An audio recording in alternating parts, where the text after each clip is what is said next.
Hello मेरे प्यारे दोस्तों और विद्यार्थियों, मैं हूं भरत कुमार और आप सभी का फिर से स्वागत है एक इम्पोर्टेंट क्लास में। और मैं हूं भरत कुमार और हम देख रहे हैं me and my YouTube class के अंतर्गत बी ए सेकेंड ईयर वालों के लिए, ठीक है ना।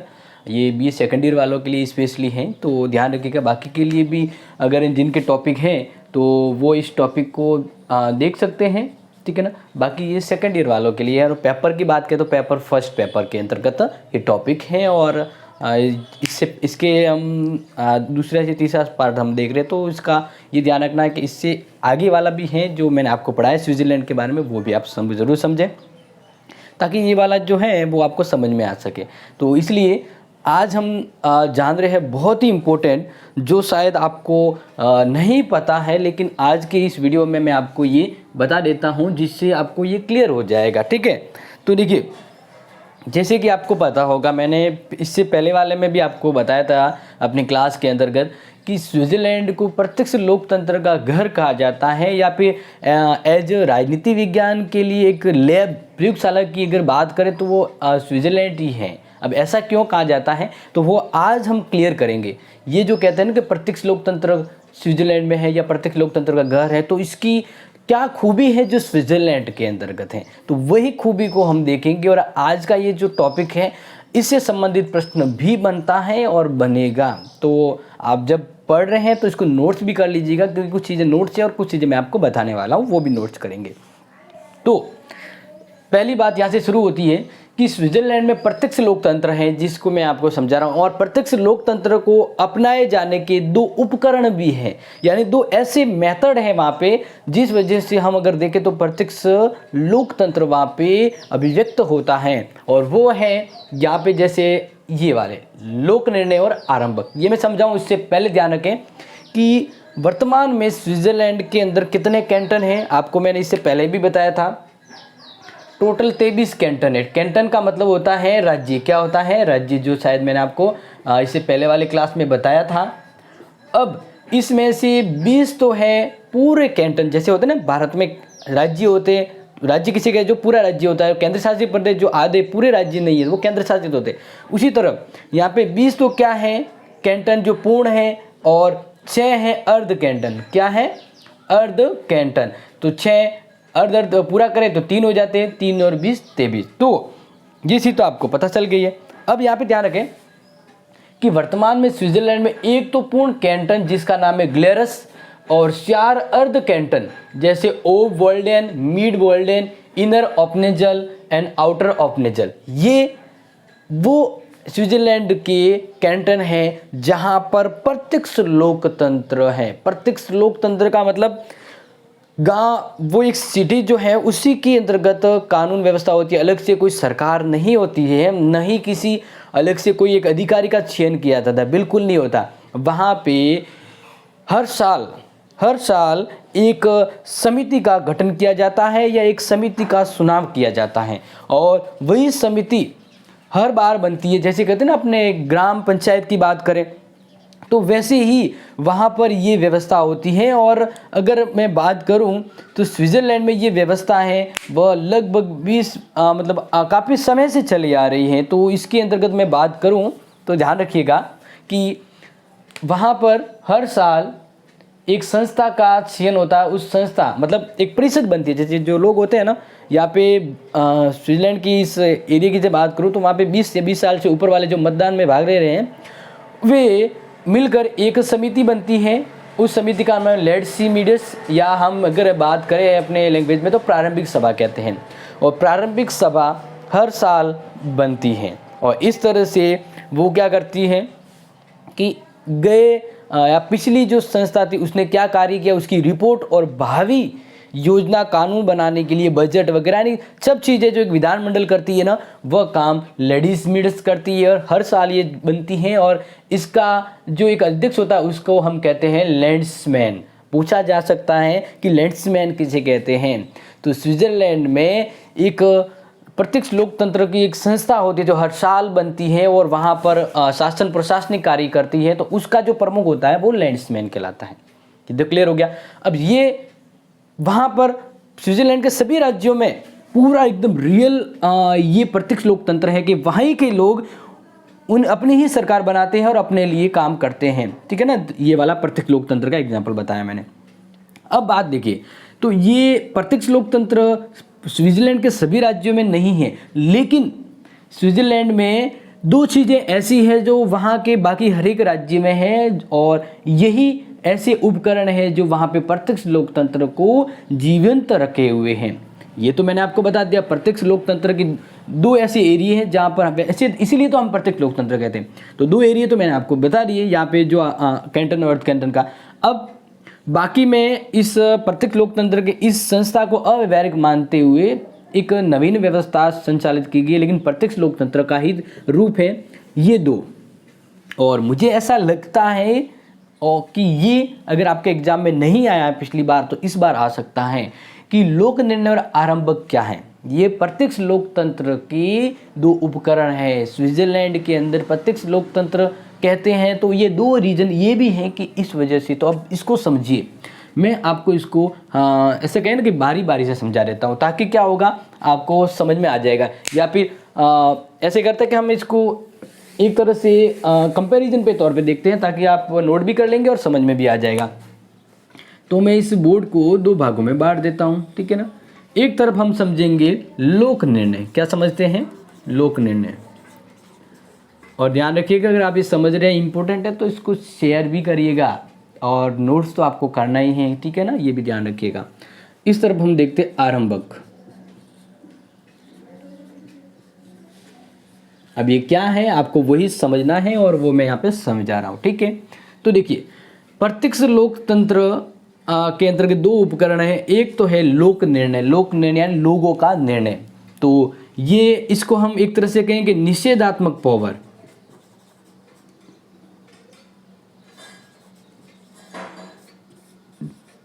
या निषेधात्मक शक्ति।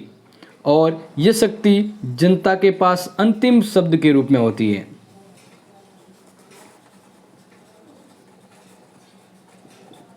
अंतिम शब्द के रूप में, जैसे कोई फाइनल डिसीजन लेना होता है ना, तो लोक निर्णय लिया जाता है, तो वो अंतिम शब्द के रूप में ये काम में आता है। इसी तरह जो आरंभक है वह जनता की सकारात्मक शक्ति है।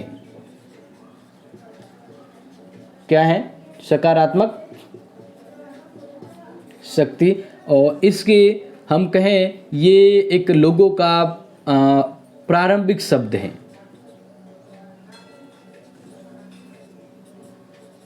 आप सोच रहे होंगे सर ये तो हमें समझ नहीं आया, आपने क्या बताया, वो मैं समझा देता हूँ। देखिए, लोक निर्णय का मतलब ये होता है कि जब हम बात करते हैं स्विट्ज़रलैंड की, तो स्विट्ज़रलैंड में एक चीज़ इम्पोर्टेंट बताई गई है कि लोक निर्णय और ये जो पद्धति जो स्विट्ज़रलैंड में अपनाई गई, इसकी महत्वपूर्ण विशेषता क्या है। तो विशेषता यही है कि लोक निर्णय को हम इस तरह से अभिव्यक्त करते हैं कि जो काम विधानमंडल करता है वह काम लोक निर्णय के द्वारा किया जाता है।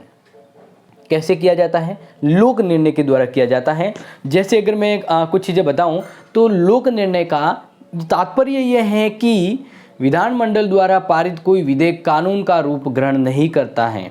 जैसे हमारे यहाँ पे क्या होता है, आपको सिंपल सा पता है, संसद कानून बनाती है, ठीक है, और वह कानून लागू भी करती है। इसलिए हमें ये पता नहीं होता है कि कौन सा कानून बना है, क्योंकि हमारे प्रतिनिधि काम करते। लेकिन स्विट्ज़रलैंड में ये नहीं है।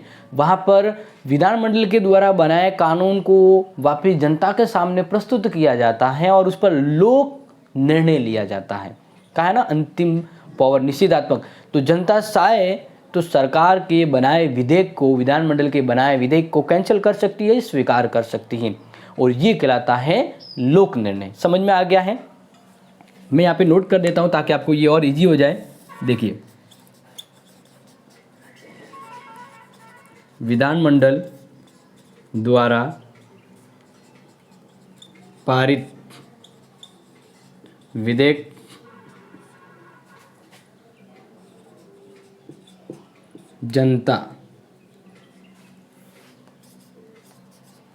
जनता की स्वीकृति के लिए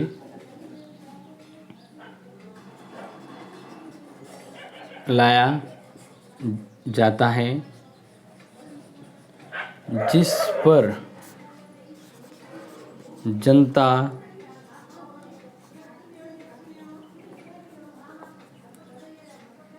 मत के जरिए लोक निर्णय करती है। ओके, ये आपके लिए लिखवा रहा हूँ ताकि आपको समझ में आए कि लोक निर्णय को हम कैसे कहें। अब बारी आती है, जो लोक निर्णय है वह दो टाइप का होता है। लोक निर्णय है वह दो टाइप का होता है और दो टाइप में आपको यहाँ पे समझा रहा हूँ। ये तो समझ में आ गया। वहाँ पे स्विट्जरलैंड में क्या है कि सरकार यानी जो विधानमंडल जो कानून बनाती है ना, वो वहाँ पे जनता के सामने रखा जाता है। और इस तरह से यहाँ पर ये व्यवस्था होगी कि जनता स्वीकार भी कर सकती है, अस्वीकार भी। तो ये निषेधात्मक क्या मतलब क्या होता है कि सरकार के कानून को भी ये रद्द कर सकती है, वीटो की तरह। हाँ, ठीक है ना, समझ में आ रहा होगा बिल्कुल। तो अब यहाँ पर हम बात करें, लोक निर्णय दो टाइप के होते हैं। एक तो होते अनिवार्य, एक क्या होते हैं अनिवार्य लोक निर्णय। ठीक है, इसको हम ऐसे समझेंगे कि सरकार के द्वारा पारित वे विधेयक या वे प्रस्ताव जो जनता की स्वीकृति के लिए आते हैं, यानी विधेयक जो विधानमंडल के द्वारा जनता की स्वीकृति के लिए आते हैं और जनता की स्वीकृति लेकर ही वो कानून बनते हैं। और इस तरह से अगर हम बात करें तो यहाँ पे सिंपल सी बात हो गई है कि यहाँ पर जनता उसे स्वीकार करे या ना करे। मतलब अनिवार्य लोक निर्णय में मतलब ये होता है कि सरकार के हर विधेयक को जनता के सामने लाया जाएगा और जनता इस पर स्वीकृति देती है या नहीं देती है। तो ये तो होता है अनिवार्य लोक निर्णय, यानी जनता को भी इस पर निर्णय लेना होगा। आपको समझ में तो अनिवार्य लोक निर्णय के बारे में तो आपको पता चल गया होगा, ठीक है ना। अनिवार्य लोक निर्णय का मतलब ये होता है कि बाकी जो विधानमंडल है उसका हर एक विधेयक है वो जनता के पास लोक निर्णय के लिए आएगा। दूसरा मैंने आपको यहाँ पे बता रहा हूँ, दूसरा इसका समझिएगा, ऐच्छिक लोक निर्णय। ठीक है, ये चीज़ तो आपको समझ में आ गई, ये आप खुद को लिखना में समझा लिया है। अब ऐच्छिक लोक निर्णय का मतलब ये होता है कि कुछ ऐसे विधेयक जो विधानमंडल में आते हैं और संविधान के अकॉर्डिंग, सुनिएगा आराम से, संविधान के अकॉर्डिंग एक निश्चित जनसंख्या मत के द्वारा उस विधेयक को लोक निर्णय के लिए रखा जाने का प्रस्ताव रखा जाता है। मतलब मान लीजिए जैसे विधानमंडल है, विधानमंडल में कोई प्रस्ताव है, वो पास हो रहा है, वो कानून बन रहा है, ठीक है ना, ये प्रस्ताव पास हो रहा है, तो ये प्रस्ताव डायरेक्ट पास हो जाता है, ठीक है ना। कुछ ऐसे संविधान के अंतर्गत व्यवस्था है कि डायरेक्ट पास हो जाता है, लेकिन जनता के द्वारा संविधान के अंतर्गत कहा गया है कि एक निश्चित संख्या के द्वारा आपस में एक प्रस्ताव पारित कर सरकार के किसी विधेयक को अपनी स्वीकृति के लिए मंगवा सकती है। जैसे मान लीजिए लोकसभा कोई काम कर रही है, तो संविधान में कहा है कि अगर 10 लाख जनसंख्या एक साथ इकट्ठी होकर अगर मतदान करे तो सरकार का किसी भी निर्णय को जनता के पास लाया जाएगा। तो वही चीज़ यहाँ पे होती है। अगर जनता ऐसा न चाहे तो वो विधेयक है वह डायरेक्ट पास हो जाता है, लेकिन अगर जनता मांग करे तो वह उनके पास आएगा। ये हो गया ऐच्छिक लोक निर्णय, समझ में आ गया होगा। तो ये था जो मैं आपको समझाना चाह रहा था और ये चीज़ें आपको क्लियरली समझ में आई होगी। आई होप अगर नहीं भी आती है तो आप टेंशन मत लीजिएगा, मुझे वापस कमेंट करके बता दीजिएगा। लेकिन मेरा ये मानना है कि अगर मैं पढ़ा रहा हूँ तो आपको सब चीज़ें क्लियर आनी चाहिए। अगर नहीं आ रही है तो पूछ लीजिएगा, ठीक है ना, क्योंकि आपको एग्जाम में लिखना है, मेरा काम है समझाना। और अगर मेरा काम पूरा नहीं हो रहा है तो आप वापस मुझे कमेंट कर दीजिए, शायद आपके लिए अगले और वीडियो भी बना दूँ। लेकिन समझना जरूरी है, मेरा जितना प्रयास है 100% आपके लिए कर रहा हूँ और ये प्रयास हमेशा रहेगा। आरंभक को हमने क्या कहा है, सकारात्मक शक्ति, ठीक है ना। ये तो नकारात्मक का मतलब कानून को रद्द भी करवा सकती है एज ए वीटो पावर की तरह, यानी पावर होता है जनता के पास। और ये जैसे एक बार वापस में पुनः वहाँ पे जाना चाहूँगा तो समझ लीजिएगा, ये जिस तरह से काम कर रहा है ना उस तरह से हम कहते हैं कि हाँ वहाँ पे जनता प्रत्यक्ष रूप से जुड़ी हुई है। देखो बाकी में क्या होता है, बाकी में मान लीजिए ये जनता है, ठीक है ना, जनता ने सरकार सुनी, जनता ने अपना पावर एक सरकार को दे दिया। तो इस तरह से जनता का पावर 5 साल या कितने भी समय के लिए वो पावर है वो किन के पास आ जाता है, सरकार के पास आ जाता है। लेकिन और फिर सरकार काम पूरा करती है या नहीं करती, इसके बाद वापस जनता के पास वो लोक निर्णय का पावर जाता है। लेकिन स्विट्जरलैंड में थोड़ा अलग है। स्विट्जरलैंड में भले ही विधानसभा बनी हो लेकिन अंतिम शक्ति है वो जनता के पास ही रहती है। यहाँ पर ये जैसे बात करी, यहाँ पे सरकार चुन ली गई लेकिन फिर भी जनता के पास तो पावर रहता है। ये होता है प्रत्यक्ष लोकतंत्र की बात करें। तो अब बात आती है अपने सीधे आरंभक की। तो आरंभक का मतलब क्या है वो मैं आपको समझा रहा हूँ, ठीक है। तो आरंभक का मतलब ये होता है कि सरकार या विधानमंडल में खुद जनता के द्वारा कोई प्रस्ताव बनाकर पेश किया जाता है और उस प्रस्ताव पर विचार विमर्श होकर वह कानून का रूप बनता है। मतलब एक चीज समझ में आ रही है ना। यहाँ पे जैसे मैं बात करें अपने भारत में, क्या है, कानून बनाने के लिए एक संसद है। क्या है? संसद कानून बनाती है, राष्ट्रपति उसको मान्यता दे देती है, इसलिए आम जनता की कोई भागीदारी नहीं है। लेकिन यहाँ पे तो भागीदारी है, क्योंकि कोई भी काम विधानसभा के द्वारा बनाया गया तो वो वापस लोगों के पास लोक निर्णय के लिए आता है।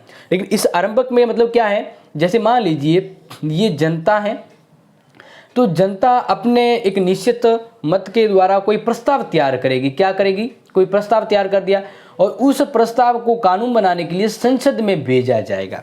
समझ में आ रहा है? जनता के द्वारा कोई प्रस्ताव तैयार किया और उस प्रस्ताव को कानून बनाने के लिए संसद में भेजा जाएगा ताकि संसद उसको पास करे। इस तरह से आगे होकर सकारात्मक रूप में वह एक विधेयक को कानून के रूप में लाना चाहती है, तो ये कहलाता है आरंभक। समझ में आ गया होगा। अब आरंभक की भी दो टाइप का होता है, आरंभक भी दो टाइप का होता है। ये चीज़ आपको समझ में आ रही होगी। अब दो टाइप का कैसे, तो देखिए, तो पहले एक बार मैं आपको समझा देता हूं यहाँ पे आरंभ का मतलब क्या है।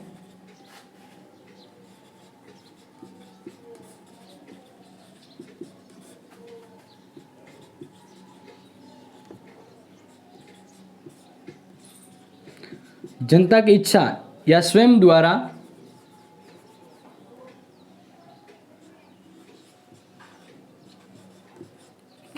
निर्मित प्रस्ताव को कानून का रूप देने के लिए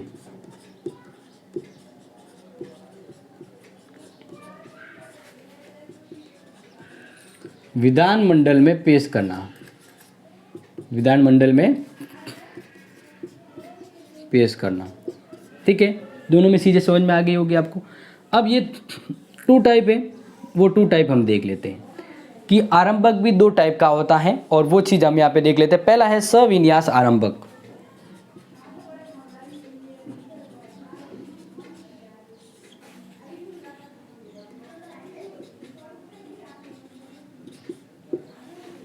यहाँ पे ध्यान दीजिए, सविन्यास आरंभक का मतलब क्या होता है, ठीक है ना, या सविन्यासित भी लिखा हुआ है यहाँ पे, तो हम वही वर्ड लिख देते हैं। ठीक है, ओके। सविन्यासित, सविन्यासित का मतलब ये होता है कि जैसे ये देखो, दोनों में मूल उद्देश्य तो यही है जो मैं आपको बता रहा हूँ, लेकिन सविन्यास का मतलब यहाँ पे ध्यान रखना है कि आरंभक के द्वारा जनता को यह अधिकार है कि वह किसी विधेयक का प्रारूप तैयार करे और प्रस्ताव के रूप में विधानमंडल के सामने मांग प्रस्तुत करे। तो सविन्यास में यही चीज इंपॉर्टेंट है कि स्वयं जनता के द्वारा विधानमंडल के सम्मुख विधेयक का पूर्ण मत प्रस्तुत किया जाता है और विधानमंडल इस प्रारूप को बिना किसी संशोधन के स्वीकार करे। यानी स्वयं द्वारा, स्वयं मतलब जनता द्वारा पारित विधेयक विधानमंडल में पेश करना, पेश कर बिना संशोधन कानून का रूप देना। बिना संशोधन क्या करना?